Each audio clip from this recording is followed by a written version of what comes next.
Ja, ich begrüße Sie heute Abend. Hello to everyone. Ich bewundere Ihre I am amazed at your Durchhaltekraft. stamina, Dass wir auch Ihre Aufmerksamkeit auch jetzt in diesem and Panel I hope that we will so be able gut to konzentrieren retain können, wie das dem your vorherigen attention gelungen in ist. this panel as well as we Sie managed sehen to do it schon in the an last meinem panel, it would Bild seem. You den can Titel see here with the Denken auf image here, Kapitel, thinking on the Notizen edge, zur Kritik der notes kritischen on Theorie the der critical Frankfurter theory of the Frankfurt sehen, School, mein the Name Frankfurter steht Schule, auf and you den can Schultern see eines that my Welten, name is on the shoulders of a nämlich giant. Theodor W. Adornos, That is und ein wenig Theodor über ihn W. möchte ich Adorno, sagen. and I'm going to say a Vor little allen bit Dingen about him. deshalb, weil ich ja vorhin auch gehört Not habe, least dass because I Adorno heard offensichtlich recently gar that nicht mehr so weit weg Adorno ist. Er wurde no heute longer vorhin seems zweimal that far genannt. away. He was mentioned twice already Ich war today. nicht ganz einverstanden mit I der didn't entirely agree with the Interpretation, aber darüber kann man interpretation, ja noch mal debattieren. but one can always dispute these things. Und ich möchte Sie auf eine And I'd like to take you on a little journey ins letzte vergangene Jahrhundert into the past auch mit century, einigen Bildern. and I'm going to be showing you some Werde ich pictures as etwas well. versuchen, And I'll be trying to relativize some things and look at it from the perspective of irony in some cases. But I also think it's very important to engage with critical theory. So I'll be talking about that. At the end of my talk, I'll talk about why I think we need to do that. And the perspective is that the future needs the origins. So, talking about critical theory of the Frankfurt School in today's world has certain drawbacks.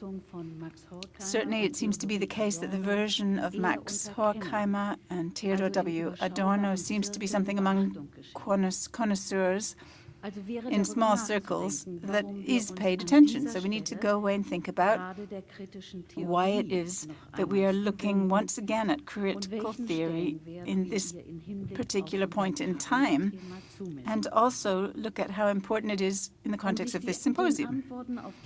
Now, to get a bit closer to some responses to these questions, I think we have to briefly review some of the aspects of the genesis of the Frankfurt School. The origin of what Horkheimer and Adorno had come up with after 1945 at the Frankfurt University under the concept of critical theory has its roots back into the time between the First World War, when Felix Weil, whose family was Jewish and who was the heir to an inheritance worth millions, founded the Institute of Social Research in Frankfurt. It was inaugurated in 1924 in an official ceremony, and the institute originally under the leadership of the Austrian Marxist Karl Grünberg, and then from 1930 under that of Max Horkheimer, who also came from a Jewish family in trade, and was devoted to questions of economic and social sciences under the political perspective of the transformation of bourgeois capitalist society. Headed by the incumbent professor of social philosophy, Max Horkheimer, the idea was that a dominance of sociology would be established, which would then open very widely to interdisciplinary thought. Driven in 1933 by the Nazis to exile in the United States and continued as an annex of the Columbia University, some of the Jewish academics associated with the institute returned to Frankfurt am Main, destroyed as it was, despite the fact that it was so destroyed by the war, and returned in 1951 to the institute building, which was designed by the Frankfurt architect office Alois Giefer and Hermann Mackler, and not that designed by the architect Ferdinand Kramer, who was friendly with the dean of Horkheimer. To the left, you see Horkheimer. And there, a wonderful Adorno with his lovely eyes. Now, in these spaces, that social scientific research institution emerged that we today identify with the critical theory of the Frankfurt School and primarily with Horkheimer and Adorno. Now, with the names of these philosophers who worked in social science, all manner of different colleagues and friends are associated, which we owe the most literary, high-quality and elegant texts on culture of modernity, including Siegfried Kracauer, Walter Benjamin, and Herbert Marcuse. Companions such as Friedrich Pollock, who's a social economist, a close friend of Horkheimer, who since 1924 had been publishing the Marx Engels Collected Works edition, Mega, as it was called, or the analyst Erich Fromm, should be mentioned in this context, as well as philosophers Georg Lukács and Ernst Bloch. All of them, despite their differences in terms of political proximity, were united in the project of analyzing bourgeois society and its crises on the basis of Marx's criticism of capitalism, as well as Sigmund Freud's psychoanalysis of the unconscious. I can only touch on these networks of theories because I haven't got time to talk about much more, and so I'm going to focus on just a number of different aspects of critical theory in the work of Adorno, because today it's Adorno's writings that represents what critical theory means. I hope I'm not too fast for the interpreters. You're fine.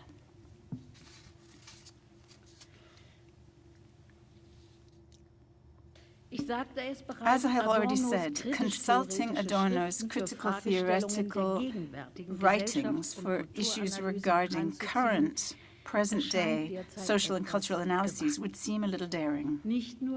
Not only because we would have to engage with a level of language which is probably understood even less than it was at the time when Horkheimer and Adorno began to work out the details of their social theory in the revitalization of the Institute for Social Research at the Frankfurt University in 1950.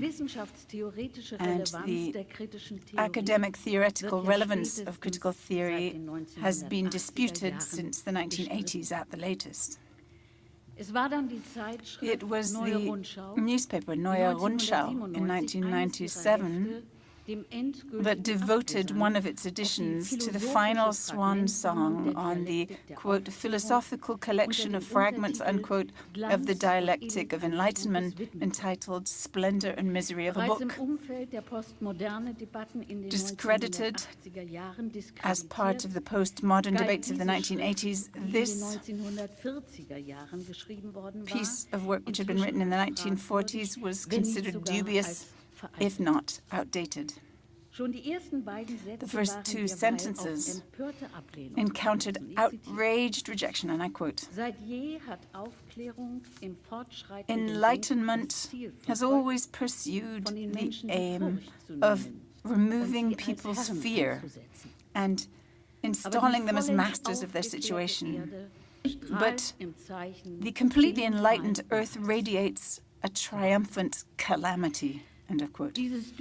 This very dark requiem, referring to the promise of emancipation and freedom of the Enlightenment thought, was described by one of the most eloquent critics, the media scientist that we know as a writer, Umberto Eco, in 1984 as an apocalyptically chiseled incantation formula. Since then, the postmodern understanding of the tone of the end of all time, as it was called in the Neue Rundschau, was something that was implicated in the modern history of calamity and therefore ensnared and biased. At least the editors of the Neue Rundschau conceded the authors of Horkheimer and Adorno that the dialectic of enlightenment was perhaps written, or was written, under the impression of the immigration into exile in the USA, which allowed, quote, little occasion for hope, end of quote. In American asylum, doomed to be powerless witnesses of the assembly line organized mass murder of European Jewry, and observers of the logic of terrorism celebrated publicly by Stalin allowed them to be left behind completely disillusioned in terms of an alternative for humane socialism, left it understandable that this pessimistic basic tone of the authors was there, but it also seemed historically determined. Horkheimer and Adorno were also aware of this. Of course they were. The new edition of the Dialectic of Enlightenment, published in 1969, was commented in this note on this line of thought on the contemporary horizon of their book, which could only be published in 1947 in Amsterdam, was emphasized. I quote, "We do not continue to believe absolutely everything said in this book. That would be irreconcilable with a theory which does justice to the core of a time.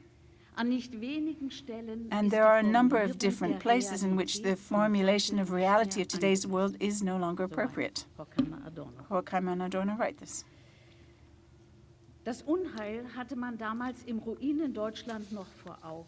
The calamity was something that people were very aware of in post-war Germany and were trying to figure out how it had occurred.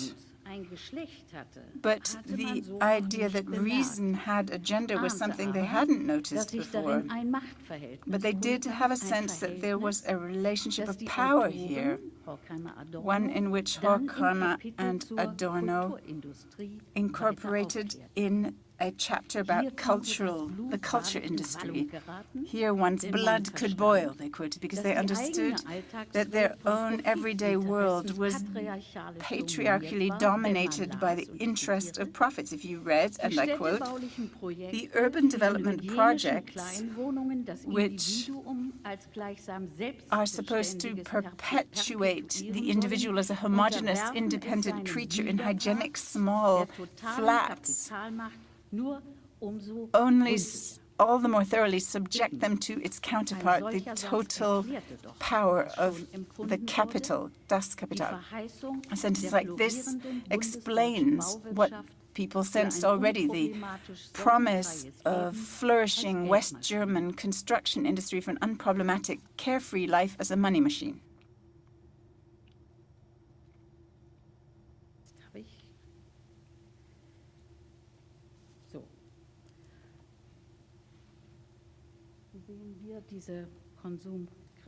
Here you can see this criticism of consumption. Now I have to proceed. On the left-hand side, you can see something that you may not be able to read, and I do apologize. It's not a very good resolution. But you can see something very interesting. What you can see is a man who's doing something in the kitchen. And the text says, if men were to work in the kitchen, then the kitchens would be wonderful and efficient and organized in a very purposeful, excellent manner. On the right-hand side, perhaps you can read that text. I don't know if you can.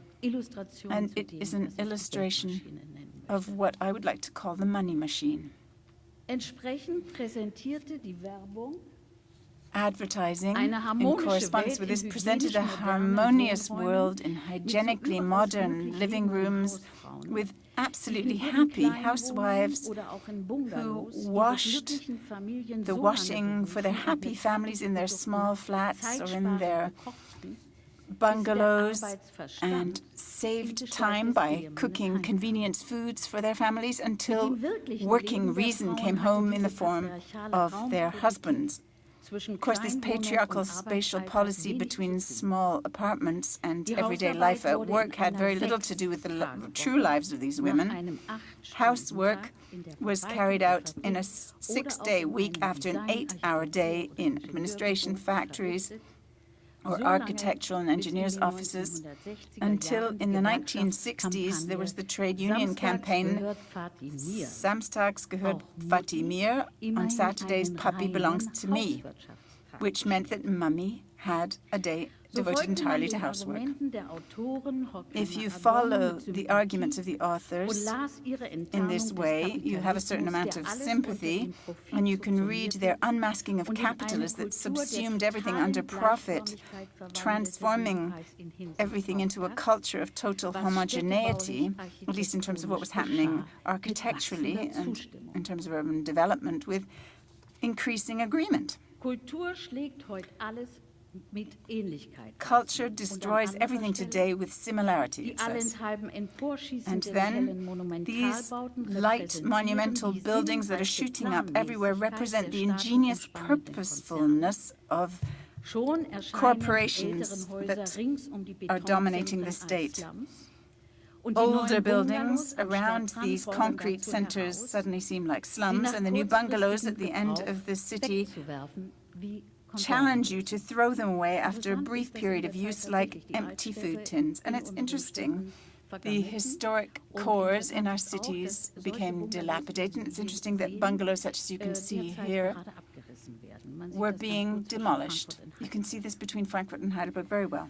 And yet, despite all of the understanding of the smokescreen strategies of the cultural industry, there was a resistance to the inevitability of this, particularly when Horkheimer and Adorno identified the deception potential based on the real needs of people with products of American-defined mass culture. This was true for comics and feature films, jazz and music, and comics, basically for everything that stood for the synonym of Hollywood. People read, you could read, quote, Donald Duck in the cartoons, like the unfortunates in reality, are beaten so that the viewers begin to get used to being beaten themselves.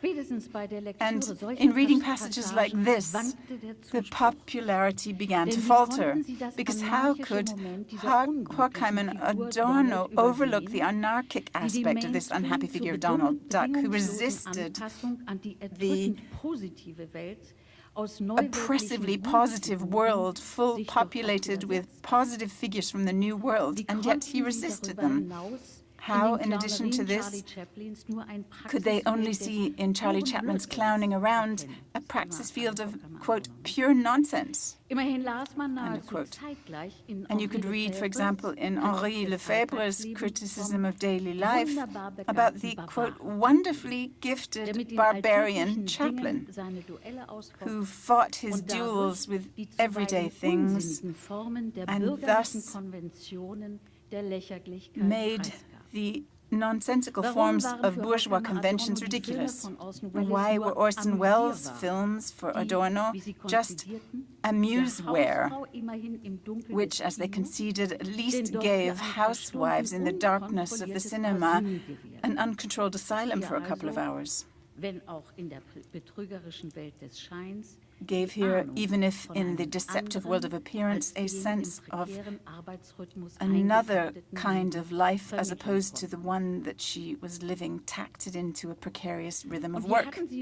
And how could they lump together the beauty of early black and white films of German expressionism, Fritz Lang's Metropolis, and Adorno was good friends with him, which showed the class character of the modern industrialized city as a fable, with the truly superficial Hollywood products. And then the former UFA director was seen in Jean-Luc Godard's Le Mépris on the village of the Villa Malaparte, and in it, the contempt of Godard's for the film finance machine of Hollywood. Even the critical theoretical issue of steel rhythm of the desperate cities for which they meant their own cities, those of the 50s and 60s, was in Godard's Deux ou trois choses que je sais d'elle, 1967, was filmed with an alert sense of sensitivity, trained as on the enlightenment of mass deception. Godard's composition of images on the life of the loneliness of a young, beautiful woman in a newly built suburb in Paris penetrated the homogeneity of the dumbing down of the mass culture of Hollywood in a way that had never been done before in terms of narration, and showed that these minds could not be occupied with cultural, industrial ideas without anything more. And of course, Adorno didn't know the perspectives of these French film d'auteurs in American exile. They didn't think they were possible. And as a result, their argumentative negativity with Kant's idea of the, quote, liberation of man from his self-imposed immaturity, supposedly being suspended once and for all, seemed to come back through Adorno's dialectic itself, this ambiguous figure. This challenge to Immanuel Kant that one should courageously serve one's own reason, and this occurred. I don't know if you can read this text. When Purcell realized how much he had acted, how little he had acted on the basis of Kant's cultural imperative, he felt very sad. And this took place against all of the normative in the habitus. Adorno showed himself later very pleased when he saw young people in love kissing on the street. Because when he was growing up, you didn't see this. And so it was sort of like a perception training for the real world that was supported then by films of Alexander Kluge's against all cultural industrial co-opting. The filmmaker, whom Adorno knew, just celebrated his 80th birthday, in fact, explicitly reworked the Kant categorical imperative in his own way, saying, have the courage to serve your sensual certainty yourself. Adorno, like his friend Siegfried Kracauer and Walter Benjamin, a far-sighted stenographer of political and cultural failure of the bourgeois world of Europe between the promise of freedom, tolerance, and reason. He shared with his friend Benjamin the analysis of the First World War as a, quote, monstrous experience of world history, with which the canon of values defined by humanism, particularly of German Jewish bourgeois society, had been destroyed once and for all. And just like Benjamin, just a minute, I've gone one picture too far, says the speaker. Oh no, I was in the right place after all, sorry. And just like Benjamin, Adorno was in no two minds about the fact that the redemption techniques that were therapeutically nurtured within the framework of this disaster between, quote, astrology and yoga knowledge, Christian Science and chiromancy, life-reforming, would remain life-reforming formulas of appeasement. The break in the history of civilization in terms of the military technical inferno of the war of gas could not be healed by such practices, being as it was such a dark side of the Enlightenment and so monstrous. Thus, Adorno and Benjamin agreed that after 1918, the new facts of an increasingly technologically premeditatedly organized world had to be looked at with open eyes. Walter Benjamin touched on this idea in 1933 in his short essay entitled Experience and Poverty, and he connects it with the work of the Bauhaus, and I quote, "Here and there," he comments, "the best minds have begun to respond in their own way to these things, entirely without any illusion about the age, and all the same, a ruthless commitment to it is typical of them." Looking at his esteemed poet Paul Scherbart and his reference to the, quote, or Benjamin wrote the, quote, shiftable mobile glass buildings of Adolphe Loos and Le Corbusier. Benjamin Scherbart has a vision of a new glass culture and a metaphorically constructed glass milieu, which could develop the capacity to purism that could completely transform human beings through design as well. Scherbart's dream was one that Benjamin described as a loophole aiming to escape out of the world of the Weimar years with its sadness and lack of courage, which, alas, must remain a dream in view of reality. Under the impression of the global economic crisis of 1929, and in a world increasingly defined by crises and disasters, how this lack could be designed away, Benjamin says, in the year in which the Nazis took power, such an approach could only be based on an understanding of the world which was based on, quote, seeing reason and doing without. And this approach of design is something that has been tried and tested under the concept of functionalism in the years between 1918 and 1933 in the Bauhaus, but elsewhere too. The results have not been uncontradicted. They have been, but certainly they showed that designing the everyday world oriented on actual requirements would certainly ease modern everyday life between wage labor and freedom. Adorno addressed this phenomenon of sober functionalism around 50 years ago during a conference of the German Association of Craftsmen, the Deutsche Werkbund, here in Berlin, under the title Functionalism Today.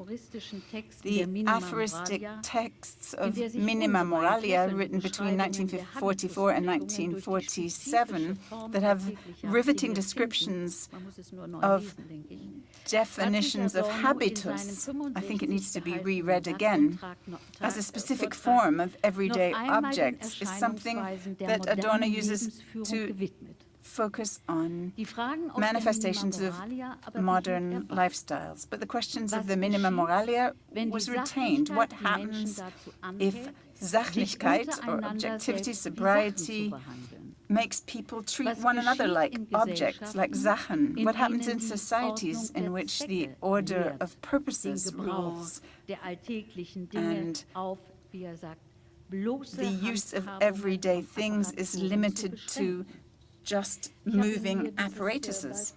I'd like to give you this example from the Weissenhof settlement. Don't take it for granted, please. It's an exhibition, so it wasn't really straight from people's lives, but I think that's why it shows so clearly what Adorno was referring to. For Adorno, it was clear that this behavior, which objectified, that the industrialization of the everyday life suggested automation, had already sustainably influenced the condition humaine,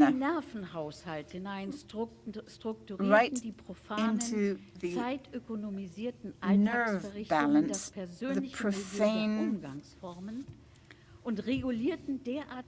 ways in which time-saving mechanisms were instituted into the personal milieu, were things that were objectified in the socialization process within society. This is all set out in Adorno's Minima Moralia.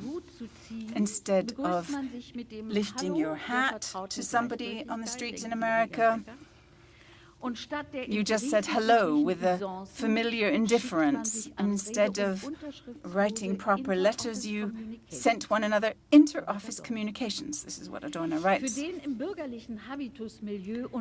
And Adorno, who had loved Vienna and was raised in a bourgeois milieu of habitus, He found this, quote, these random symptoms of the disease of contact with something that he described to his friend Siegfried Kracauer in a letter in 1951 as a, quote, charitable shock effect in the light of utopia, end quote.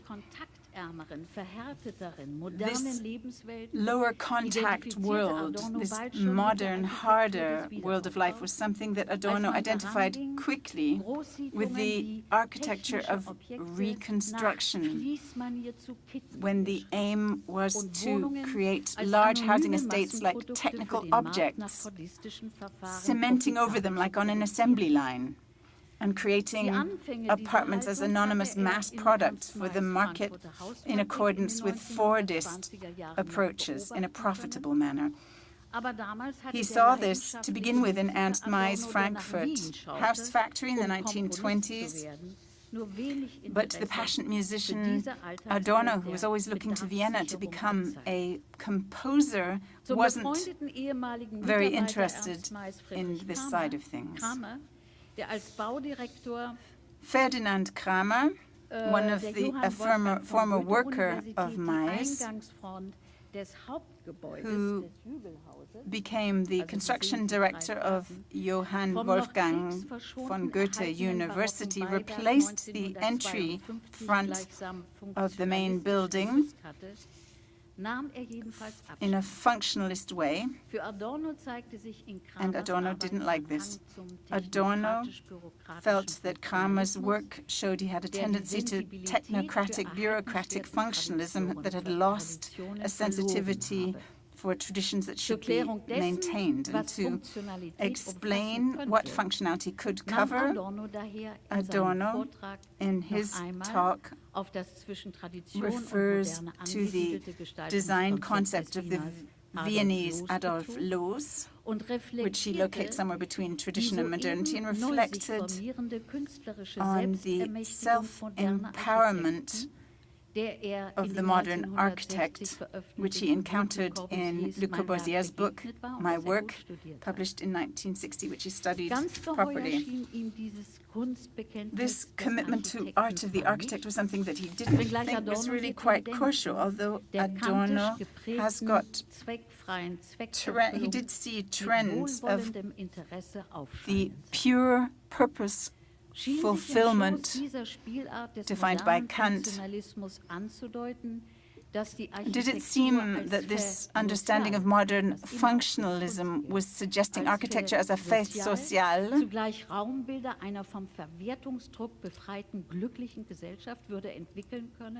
Could it turn into a liberated, happy society free of the pressure of utilization, as autonomous art could be, or did it herald a new postmodern era, such as Jürgen Habermas later said, disempowered the unsolved problems of the colonialization of the world through the imperative of empowered systems of action?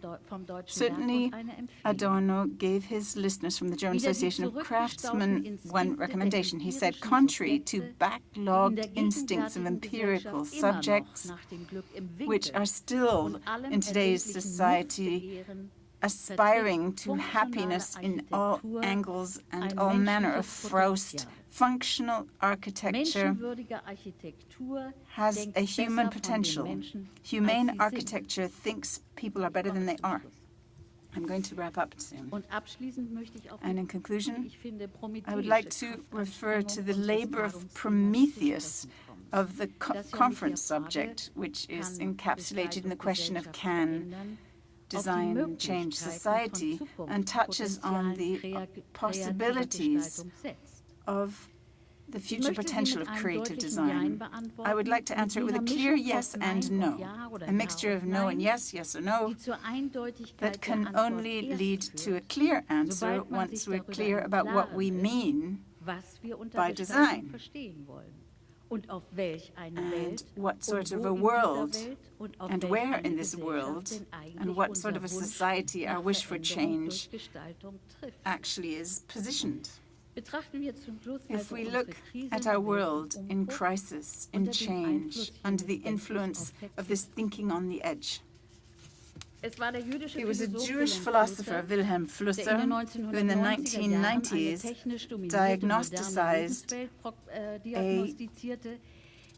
diagnosed a technically dominated modern world in which nothing would stay the same. 20 years after his prognosis, the dimension of Flusser's virtual reality has been expanded and enhanced, is now marketable, and now dominates the digital order of the world, led by newly founded IT companies.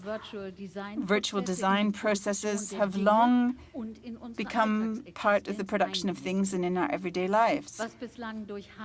Things that were done by hand or by technical apparatuses that had to be serviced by hand have been replaced by work robots, or in the Internet of Things by connected controlling processes such as smart homes.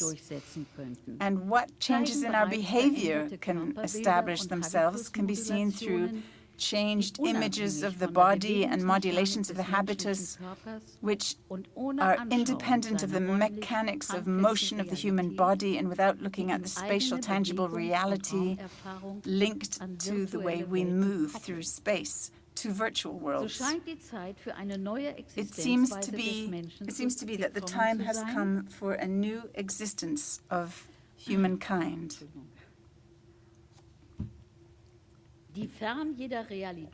which is beyond every reality and can feel as if it is protected in virtual space. But as Zygmunt Bauman recently said, if you feel like a fish in water in this world, you may easily be overlooking the yawning abyss. And we are witnesses of this abyss world.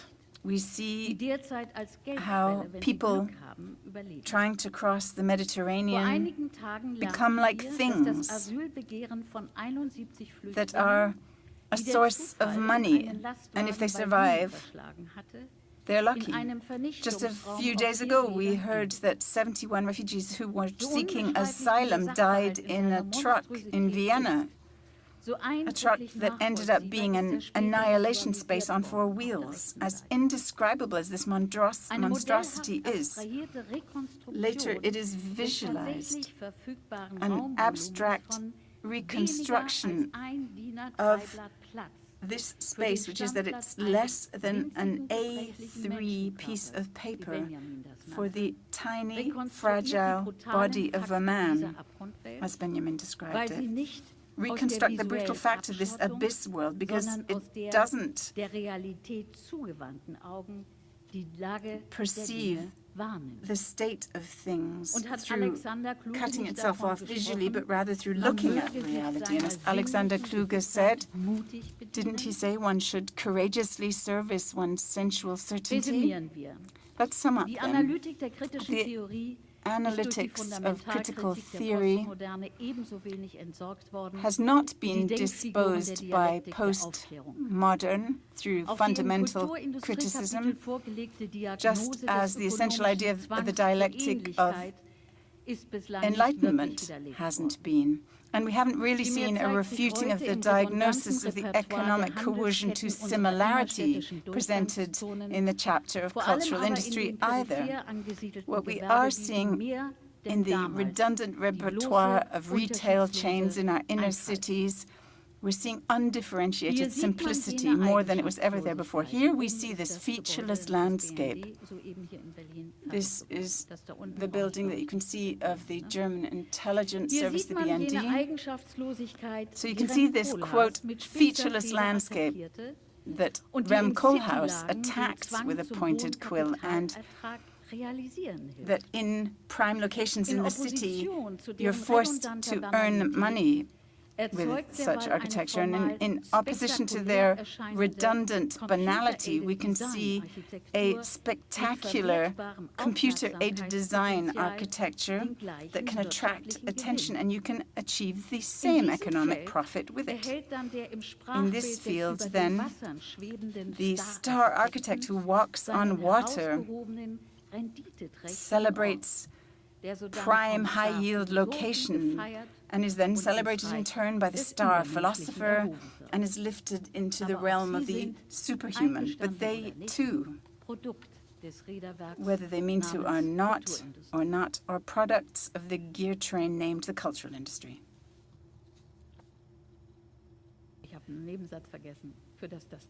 For which the star system of Hollywood gives us a role model.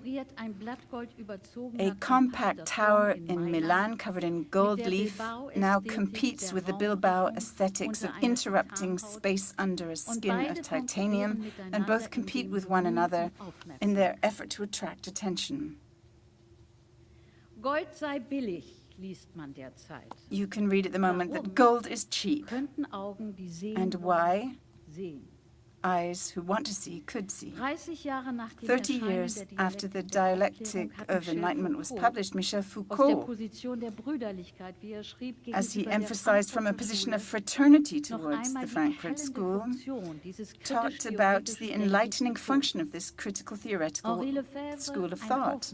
Henri Lefebvre, an attentive Adorno reader, recognized that the Jewish philosopher was an advocate of constructive deconstruction of cultural transformation processes, and therefore as a pioneer in the area of sociology and cultural studies. In a way, it has gone on to be developed by Pierre Bourdieu.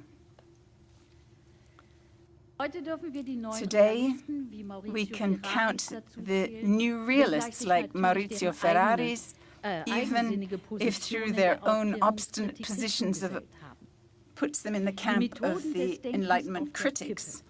The method of thinking on the edge still seems to work then, and some of the things that we can learn in the dialectic of enlightenment is of frightening actuality.